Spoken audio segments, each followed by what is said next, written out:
Meie kasutame hoolduses lehepuhureid, kuna meil on haljasalade maht niivõrd suur, et kasutades ainult rehasid me jõuaks oma tööd tehtud.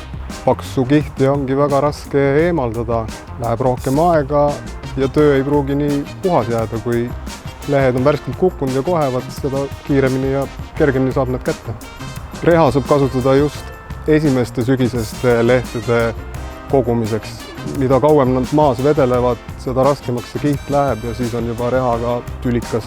Kui on tegemist meil hekkide ja põõsastega, siis on lehepuhur ikkagi ainukene efektiivsem viis.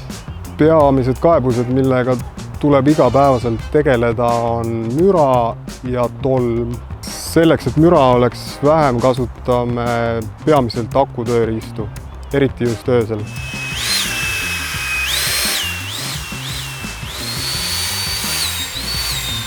Kõnni- ja jalgrattateid ei tohiks üldse lehepuhuriga koristada, siis ei teki ka tolmu. Bensiinimootoriga puhureid kasutatakse, kui töö kestus on selle võrra pikk, et akuseade vajaks juba laadimist ja seda ei saa kuskil haljasalal teha. Suure hulga märgade lehtede kogumisel on hetkel ikka bensiinipuhurid veel võimsamad ja efektiivsemad. Kõige suurem probleem meie töös on see, et inimesed puhuvad haljasalalt lehed lihtsalt sõiduteele ja jätavad need sinna, et see tegevus ei ole õige.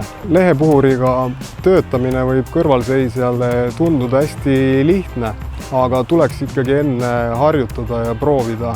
Ja süüdi ei ole lehepuhur, vaid see inimene, kes seda käsitleb, kui midagi tehakse valesti.